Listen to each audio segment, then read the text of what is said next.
Okay, so I'm talking about Christo today, and Jean-Claude is another. I didn't really think about this, but another couple that worked together or were both. Well, I think they more worked together than necessarily in the last session where they were both artists in their own right, but supported each other. I think these two were almost like one entity. So I'll go ahead and share my screen.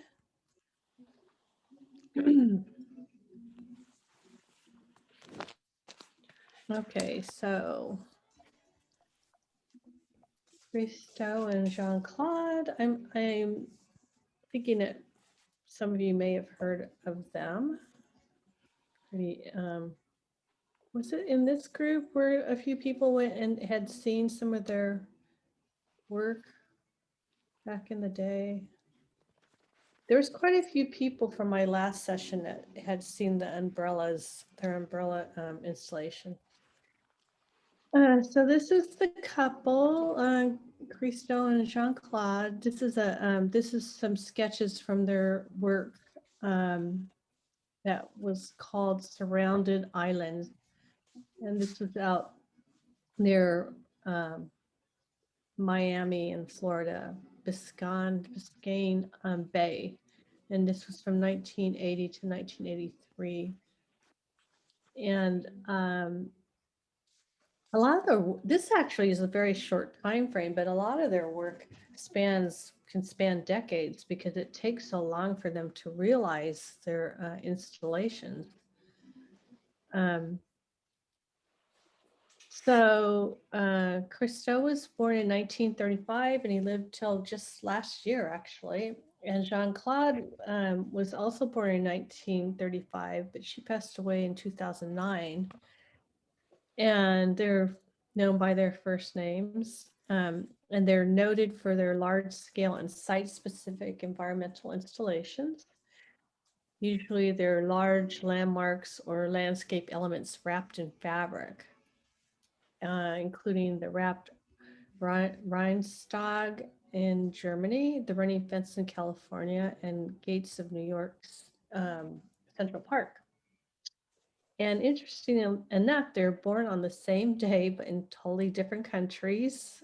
Christo was born in Bulgaria and Jean-Claude was born in Morocco. And they met and married in Paris in the late 1950s. And originally their work was under Christo's name, but they later started crediting their work to both of them. And until his death in 2020, Christo continued to plan and execute projects after her death in 2009. And their work was typically large and visually impressive and controversial, often taking years and sometimes decades of careful preparation, including technical issues, political negotiation, permitting, environmental approval, hearings, and public persuasion. And interesting enough, they refused grants or scholarships or donations or public money and instead financed their work via the sale of their own artwork. They described the myriad of elements that brought their subjects to fruition as integral to the artwork itself, and said their projects contain no deeper meaning than their immediate aesthetic impact. So they felt that their work purpose was simply for joy, beauty, and new ways of seeing the familiar. So kind of a different outlook than maybe some of the other artists we've seen that have been political activists. So this is a piece that quite a few people in California have seen called Realization of the Umbrellas. And they installed this piece in Japan and in California at the same time. So So they were in 2 inland valleys, and there was 1,340 blue umbrellas in Japan. And in the US, there was 1,760 yellow umbrellas. And they were installed at the same time.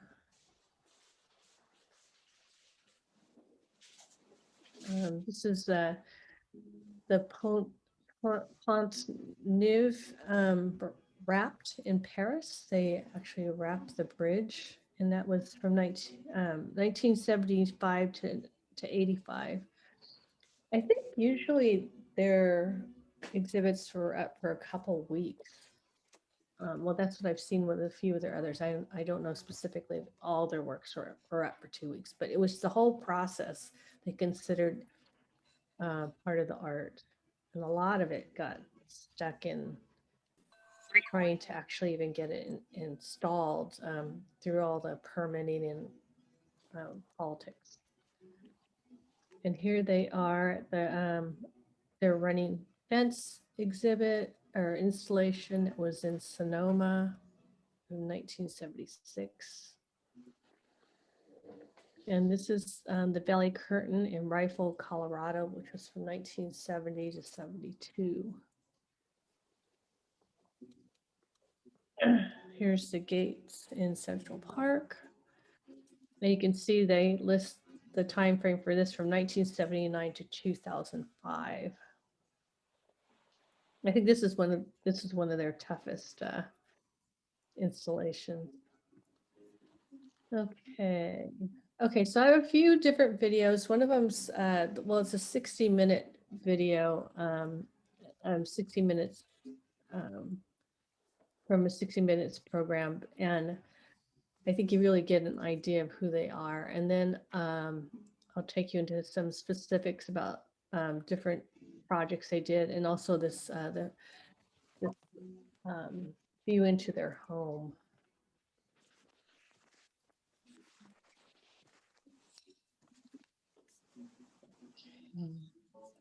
Whoopsie.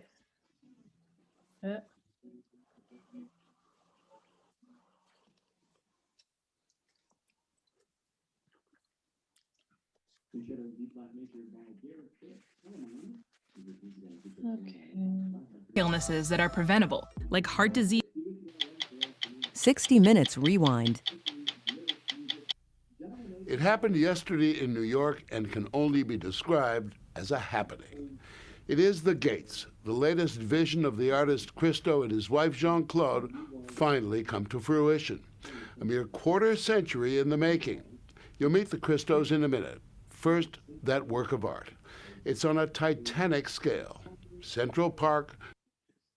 Hold on a second. I think I'm going to turn off some sound that we got going here. Baker, can you turn Alexa? Alexa off. Okay, thanks. Alexa, stop.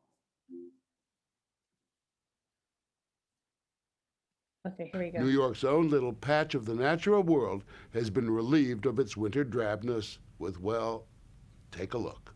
It's a spectacle that will disappear in just 14 days.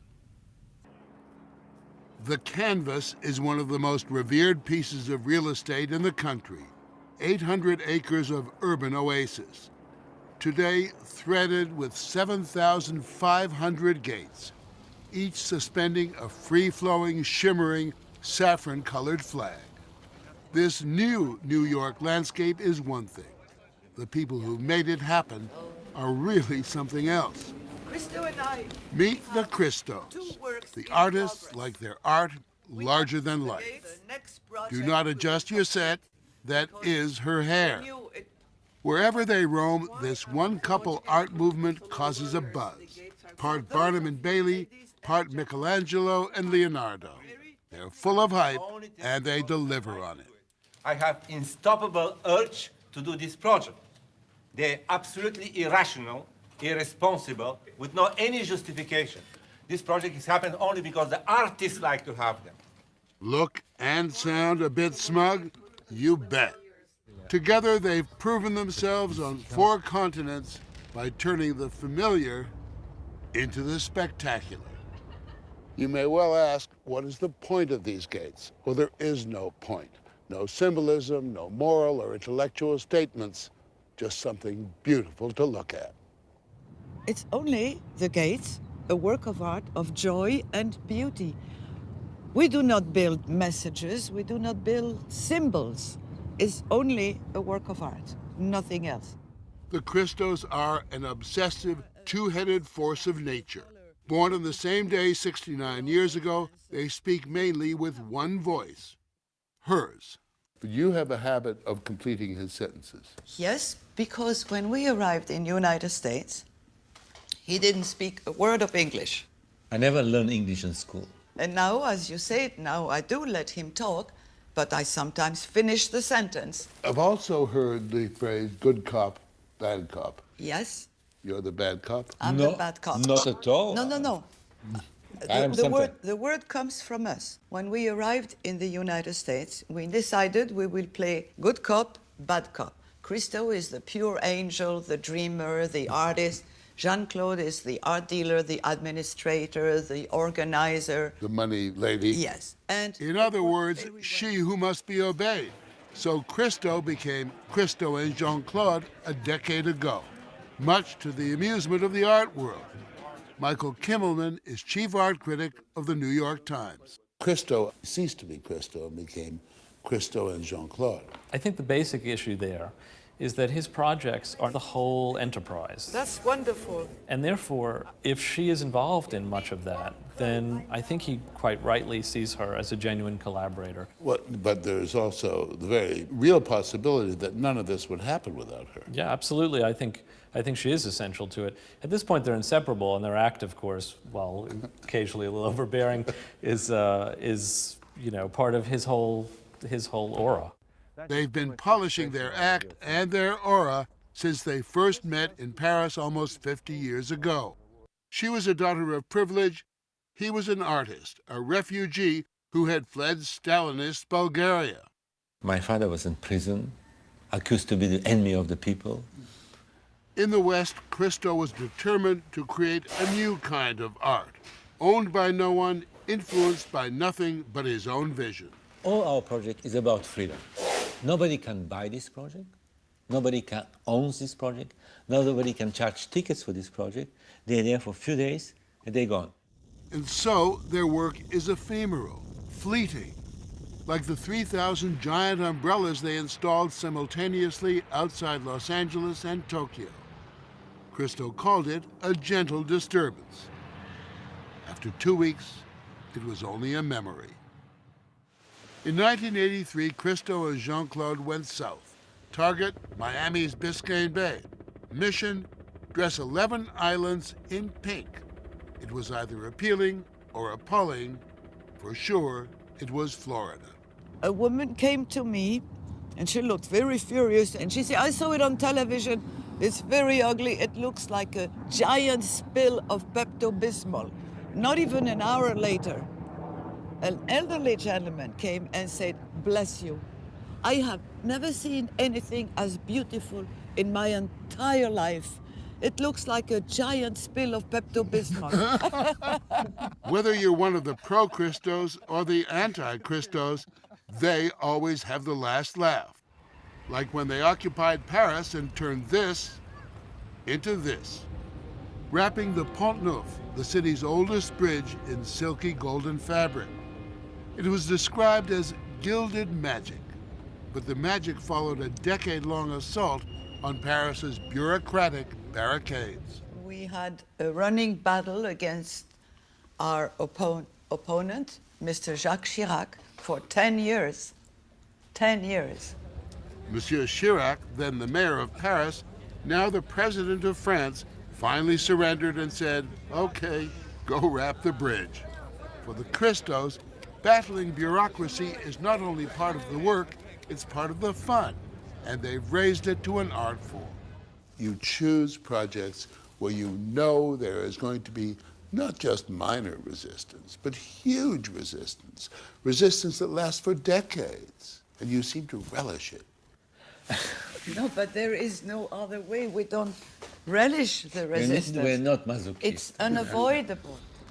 The Christos always wind up smack in that place where art and politics collide. Here in the German parliament, they fought 6 successive presidents for permission to do a modest project. Wrap this. The Reichstag in Berlin, a bittersweet symbol of a united Germany. It seemed to be not just a present to the new Germany, but a kind of chrysalis, that out of this unwrapping would come this new idea of a Germany. With 90 professional climbers and 1,000,000 square feet of silver fabric, they banished the ghosts of Germany's past. A building once sinister became suddenly inviting. It was classic Christo, overcoming the cynics through iron will and relentless optimism. People sort of walked away from it smiling. It radiated something very positive. And it changes something you've maybe looked at every day of your life, and suddenly you see it fresh.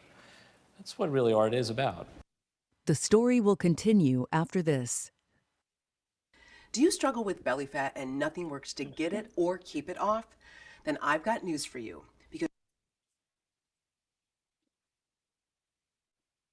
with all their success, the Christos remained obsessed by one failure. A quarter-century ago, New York City rejected their proposal to put those gates in Central Park. They were told the park, this bucolic retreat, will never be messed with. Then a miracle happened in our life. A friend was elected mayor of New York City, Michael Bloomberg.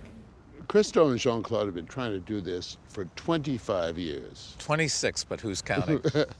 Mayor Bloomberg approved the project in a New York minute, depriving the Christos of the pleasure of arguing their case. He says that fighting the bureaucracy of cities has a poetic dimension. Oh, I think he was disappointed. He thought there'd be a big battle, and we said we'd love to have you. Let's do it. The Christos took yes for an answer. He dusted off his old drawings of the gates and prepared new ones in the solitude of his Soho studio. I like to be alone. The moment where I leave the studio, I'm surrounded with engineers, people discussing, and I like to be alone. But in a gallery below the studio, they don't want to be alone. Here's where they welcome rich collectors who buy and buy and buy his drawings. The drawings are the Christos' lifeblood. It's how they finance their projects. I do not make drawings once the project is realized. The largest drawings can go for $500,000. They also sell scores of smaller ones, bringing in millions. We are not different from all the other artists. They create art, it is sold, the artist gets the money. With the money, the artists purchase whatever they please. We do exactly the same. Only what pleases us is to purchase 5,000 tons of steel, 60 miles of vinyl poles. In a vast warehouse outside Manhattan, they assemble the mountain of materials needed to build the gates. 22,500 poles, 165,000 bolts, 7,500 panels of fabric. It's art on an industrial scale with an industrial-sized price tag, $20 million. $20 million of our money. Every penny of it coming out of Christo and Jean-Claude's pocket. Not a nickel is accepted from taxpayers, donors, or corporate sponsors. We gotta push this through, actually. Last week, armies of paid workers spread out around the park, anchoring the gates to 600-pound steel plates. The sheer weight makes the gates untippable and unstealable. When the drapes came tumbling down, New York's Village Green was transformed, from the Upper East Side clear up to Harlem.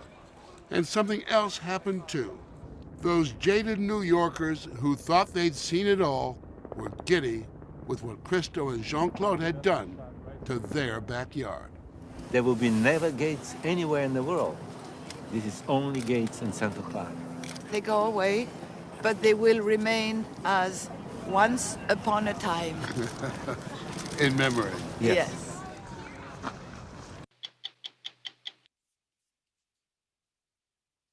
Okay.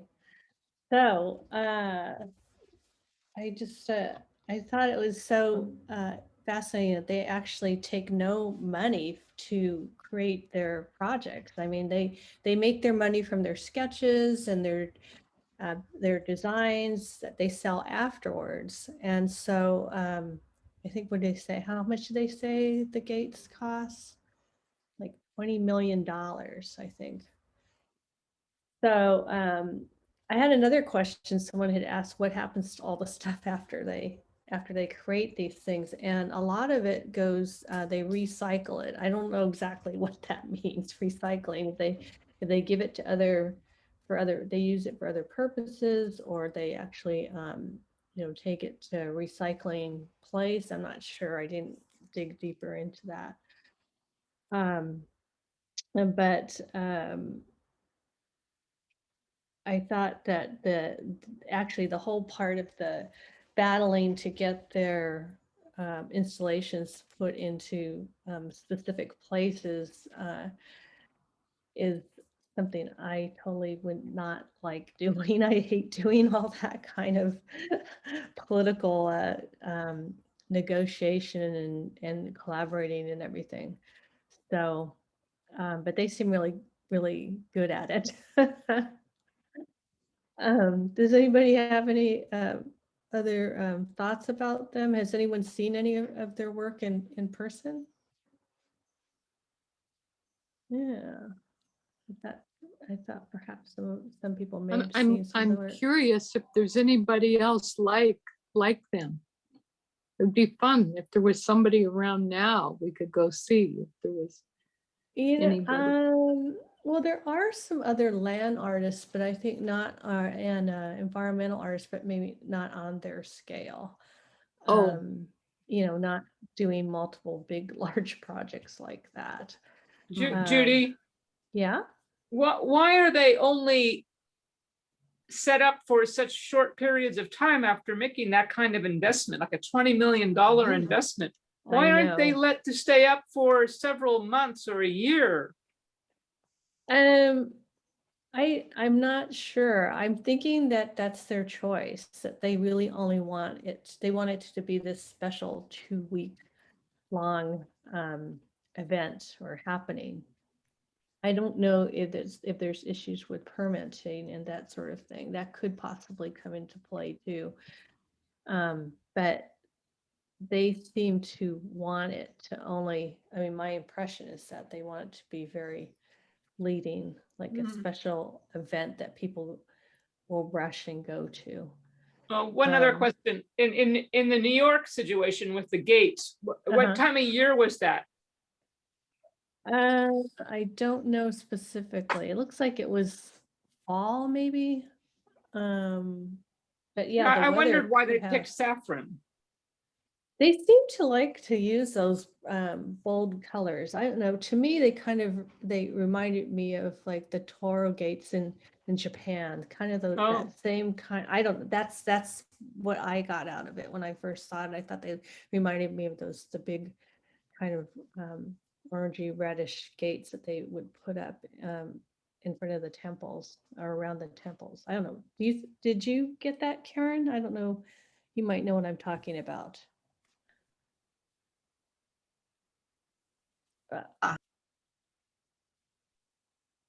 The color really reminded me of a specific shrine that has multiple red gates in the Kyoto area, I think.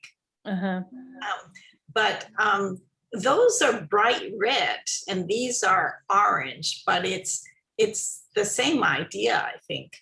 What interests me though is that the fabric hung down so that people could actually touch them as they blew in the wind.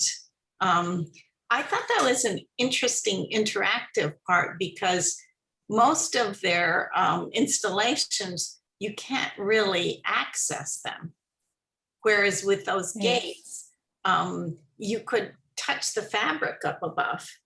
One of their last projects was in an Italian lake, and they did floating pontoons. Are you going to cover that? Yeah, I'm going to show something about that too. Because that was really magical.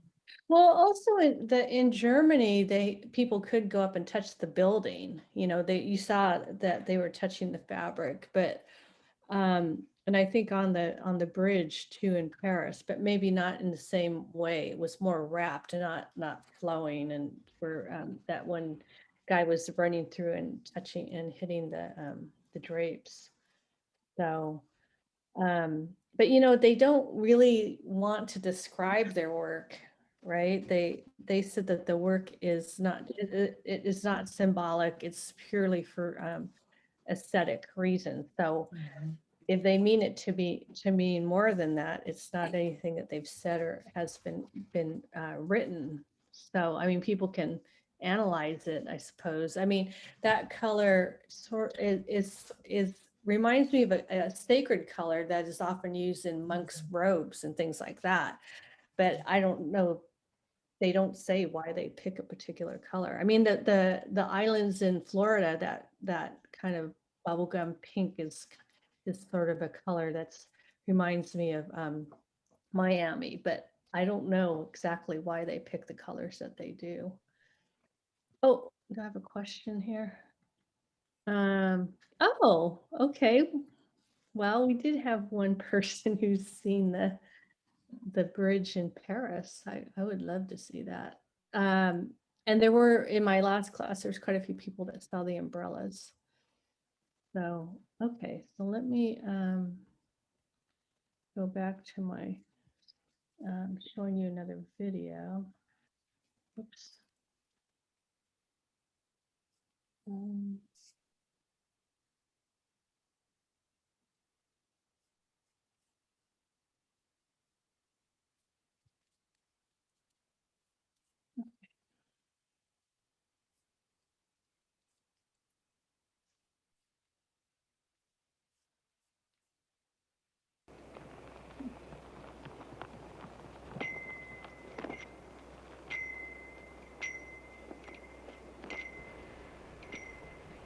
Back in the early 70s, actually 1970, who was scouting for Valley Curtain, the project in Colorado, and often we're crossing the continental divide, who is at the top of the Rocky Mountains. The United States Department of Interior built aluminum fence to keep the snow separated.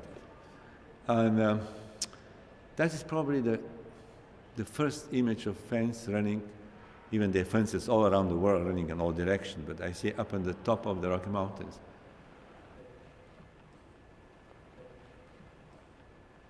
Now, I should say, my name is Christo, but I can tell one important part, that the project is really the most missing part project, that Jeanne-Claude is not here today, that she will tell you so much more story with the ranchers, with the politicians, with the public hearings, with the fabrication, with the workers, installation, all that there. You know, the project, it was something unforgettable because myself and Jeanne-Claude, we learn so much of things we do not know. And each project for us is like a university. We are so eager. No, we all was working together. There was no one moment separate. But ideas, it was coming sometime from me, sometime from her. You know, it's very much like architects. You know, you should understand that our work, a lot of have similarity of architecture and urban planning. You don't need to only compile thinkings and proportion and put together pieces. And that was also the story of Running Fence. Both of us were familiar with California landscape, and it was important to build that fence between the ocean and the very busy road. But we fight, you know, we are absolutely the most argumentative people. That we are really arguing very ferociously. Somebody thinks that we never talk each other together, end of our life. But she was very, very argumentative. I also was very, very stubborn. And this is probably the best thing, because we are continuously criticizing each other. You know, but that is very exciting, you know. all our projects, they're temporary works of art. They stay for a short time. After 2 weeks, all the materials is removed and industrially recycled for their users. They're very good materials, steel, pole, cables, all other material. And when the project is removed, for all the project, now I'm talking generally for all project, we take components of the project like a pole, cables, fabric, all these materials. We collect all the original drawings of the engineers, their paper, their all kind of diagrams, and each of our projects have her own documentation exhibition. Now, this exhibition tracing the project from the genesis to the realization. And I should add it also to people to understand that they can see the evolution of the project or how project is crystallized visually through reading the drawings, because the very last drawing was done in 1976, they're much closer to the real things because we almost put the pulse in the landscape. When the first drawings, they're much more schematic, more clumsy, more abstract, more simple, because we don't know where the running fencing, how we look in the landscape. Now, this is in the story of the original works of art. I did with my own hand. I use pencil, charcoal, pastel, wax crayon. I glue often under drawings the technical data diagrams. Often I use photography by Wolfgang Walls. The little sketches on the exhibition, they study for the larger drawings. I did the first drawings, and it's called Divide. And we find right away that the word is not good, divide, because it's not division, basically it's running. And I make 2 or 3 drawings. And right away I understand that, Jean-Claude and myself, we understand this very menacing title, not inviting title. And this is why soon after that drawings were probably early 73 or late 72, early became the running fence. And the summer of 1973, Jean-Claude was driving me with our friend photographer Harry Shungs, and we were scouting area, and we need to find at least 2 or 3 possible sites that at least we will be sure what site we have permission to do the project. Number 1, the most preferable site was Sonoma Marin County, just north of San Francisco. This is how by late 1973 we decided that will be the site for Running Fence project. Now, we were eager to do that in California, and I was very fascinated of the way how the people live in California between the water, Pacific Ocean, with the continuous coastal culture, with that very hospitable coastal line, and moving inland when the people start to build their houses, their ranchers have their property, they have their own fences, they have barns, going to subdivision. We have a subdivision called Happy Acres, very funny subdivision, crossing one of the main preoccupation of Californians, the highways, and disappearing after the highways. And this is the entire project was running with that rural land, subdivision, a small town of Petaluma. The scale of the project was really the average height of these barns and garages, or the scale was something very related to the man-made structure in the landscape.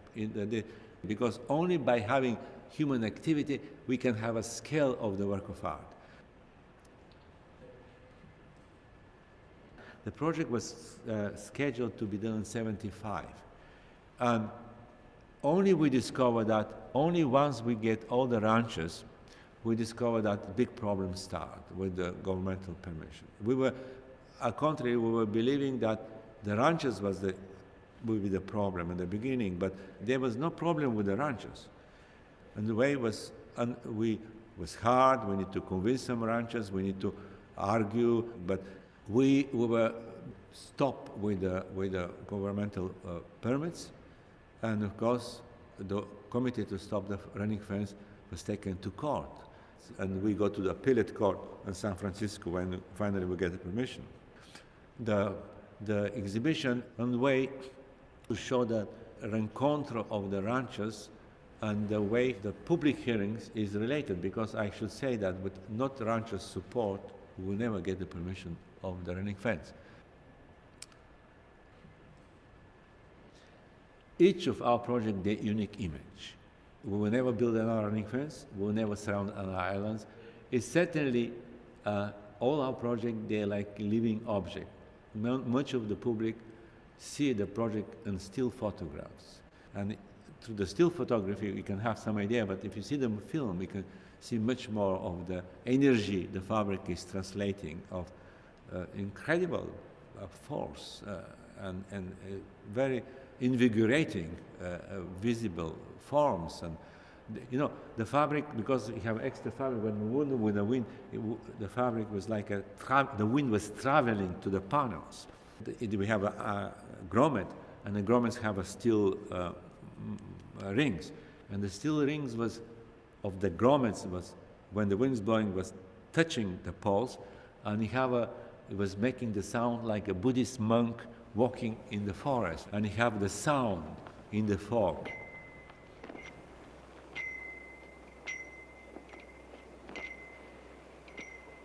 We really have this continuous play of the wind, and some way the fabric was showing the wind.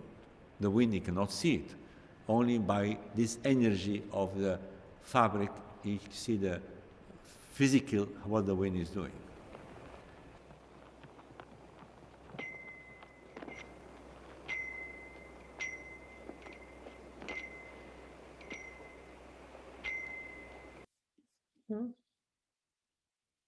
Okay, so you kind of got more of the background of all the stuff they had to do before their project got realized, and all the relationships they had to build with the different communities in the area where they put their installations. And then we did get their thought about the 2 weeks, that they really wanted it to be a short temporary project.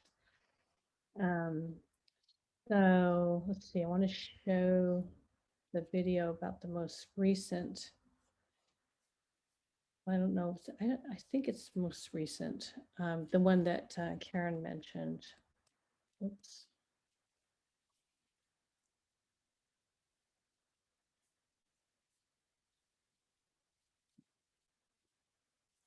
Okay.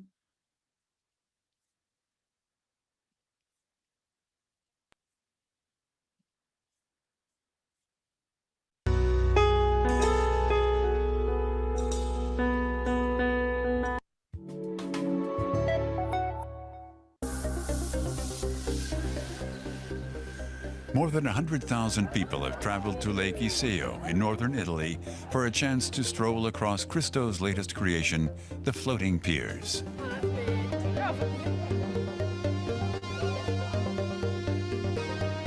It's massive. It's hard to describe. We're so excited. It's like walking on water. It's wonderful. I want to walk barefoot. It must be great. Christo's canvas is the landscape, his paint, fabric. His art is ephemeral. The floating piers will only exist for 16 days and nights. The Bulgarian-born artist has had this vision of a floating walkway for more than 40 years. He's implemented it using 220,000 plastic cubes. On the day before the opening, his team stretched 100,000 square meters of cloth over the entire structure. The fabric changes color depending on the weather and time of day, a detail created by the artist. This is extremely physical, you know, because you do not look, you do not walk, you're there and you're on the project, you move by the project physically, and you need to make effort to walk and to see all these things, and you're in constant motion. You personally by the moving of the water. At 7:40 a.m. on Saturday, the first visitors were allowed onto the walkway. Christo wanted an opening without any ceremony. He and his team came from the other side, only to flee before the visitors and journalists. The walkway is 3 kilometers long and 16 meters wide. It connects the mainland to Monte Isola Island and leads to the small privately owned island of San Paolo. A fabric-covered promenade also runs along part of the shore of the island.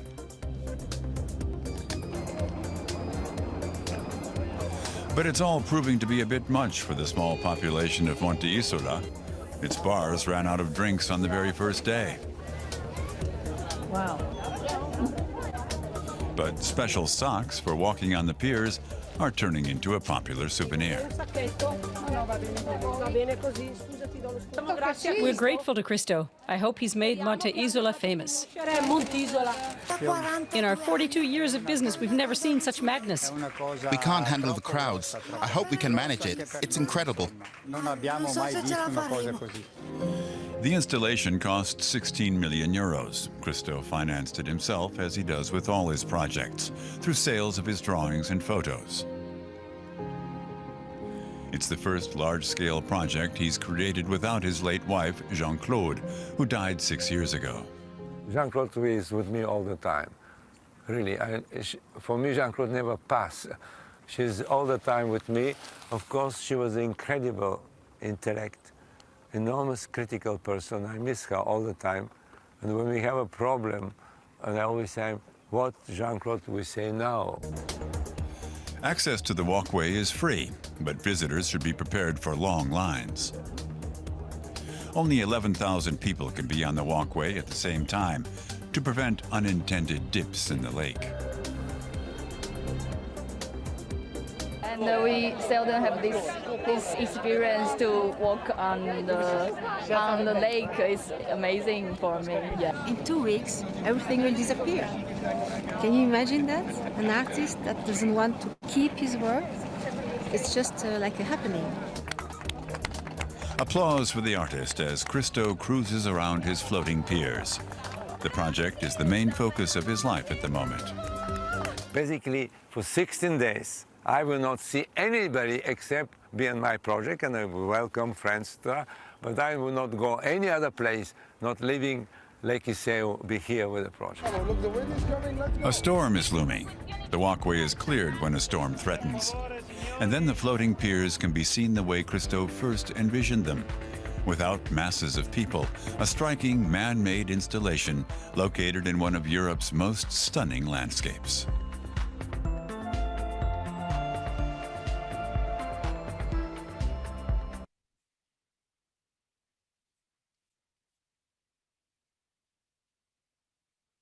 Okay, so that's the, I'm not sure if that's his last one or not. I didn't check on whether that was the last one he did or not.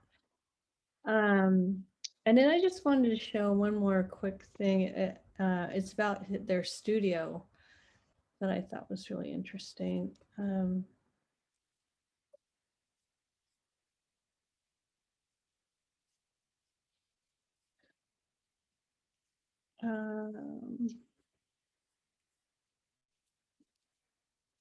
I'm not going to show you the whole video because only like the section. So a lot of it goes into their art collection, which I don't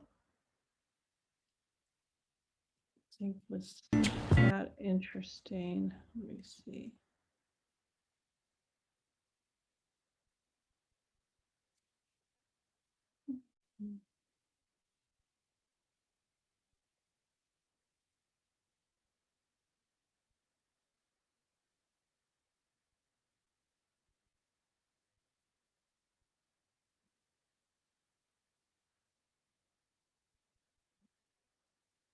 Look at that chair, the power of line and form, you know, in all of Cristo's work was something that was very, very important. You can clearly see how he always tried to find and to recreate an architectural dimension in his project.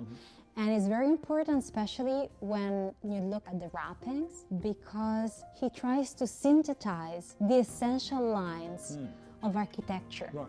That's why even the Art de Triomphe, you see that all the decorations are gone, you don't see anything, but you see the essential lines. Oh, the maybe same that's was his with the last one. Reichstag, for instance. The same with the Kunsthalle-Bern. And the works that we have, like this one, are merely traces of that collective memory. Exactly, and not only the drawings, but also, you know, photographs, and then archive material and footage, because Christo and Jean-Claude like to document every single moment of the creation of these works, because that's what remains. Because the artwork, it's gone after a couple of weeks.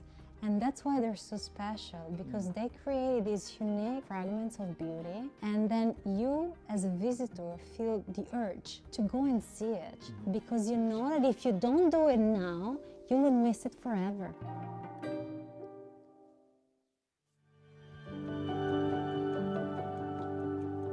Looking at the physical space, we're in the studio here. It's an architect's table that's still loaded here with pencils and rulers and so on. This is the last drawing that Christo realized, and it was still hanging actually on the wall when Christo passed away last May. And it's really moving to see this space right now, even if it's empty, because it still talks about him. Everything had a starting point in Howard Street. Christo always said that he could never draw in any other space than this. And he said he could never lived in any other city than New York City. In this building, you really feel what living and working was for Christo and Jean-Claude, because their life was their art, and their art was their life.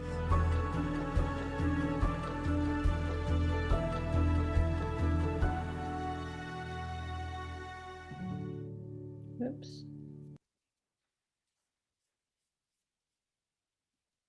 Okay, that's my last video I'm going to show. Any feedback or thoughts about them?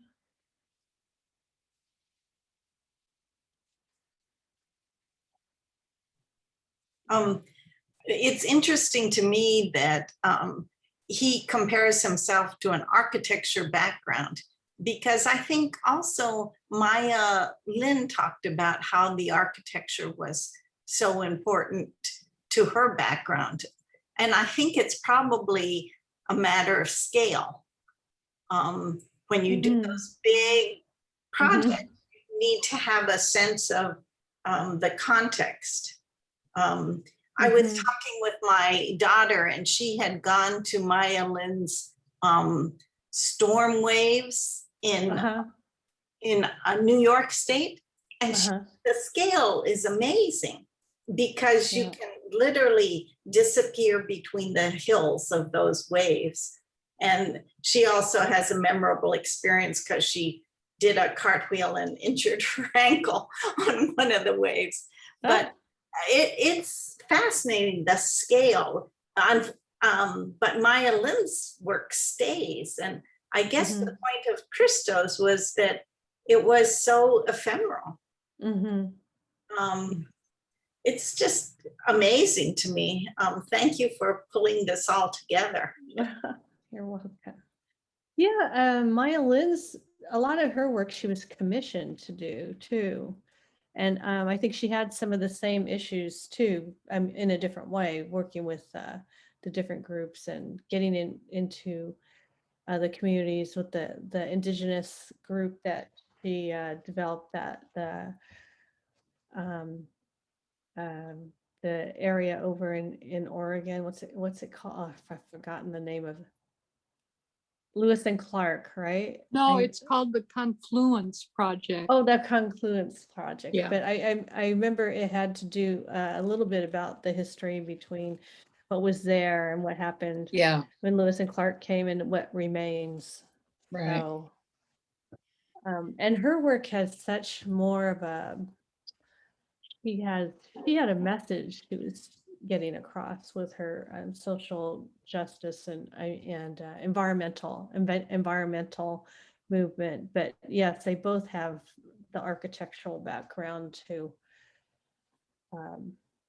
deal with large things, and let alone that he had to think about the masses of people that, you know, were going to come through some of the projects that were accessible to the public. Like how many people could go on the walkway floating in the water, and how many, you know, could people pull the poles down and injure themselves or something. So those are a lot of things that most artists don't have to think about on that kind of a scale. So any other feedback? My husband has a question. Okay. Do you think the ephemera facilitates the approval? Possibly. I could see where they would say, okay, we'll let you do it if it's only 2 weeks. Right. It's temporary, right? I think it's a clever way to mitigate the opposition. Right. Who can complain if it's only going to be up for 2 weeks? Right. And it's not political really, so it's not going to step on hopefully anybody's toes. So yeah, I could see that. Definitely. And it didn't seem, I don't know how much they had to negotiate or compromise. They didn't get into that too much. So I'm not sure about that. Okay, I think we're at the end of our time. Next week, I'm going to talk about the SARS, Allison and Betty's SAR, their mother-daughter. I don't know why I stepped into this thing where I'm doing 2 people for the last 2 weeks and 2 artists that are related or married or something. I didn't really do that on purpose. Somehow that happened. But there are 2 Native American artists that do sculpture and assemblage, so and collage. So that'll be interesting. Hey, thanks everybody. Yeah, thanks. See you next week. Bye-bye.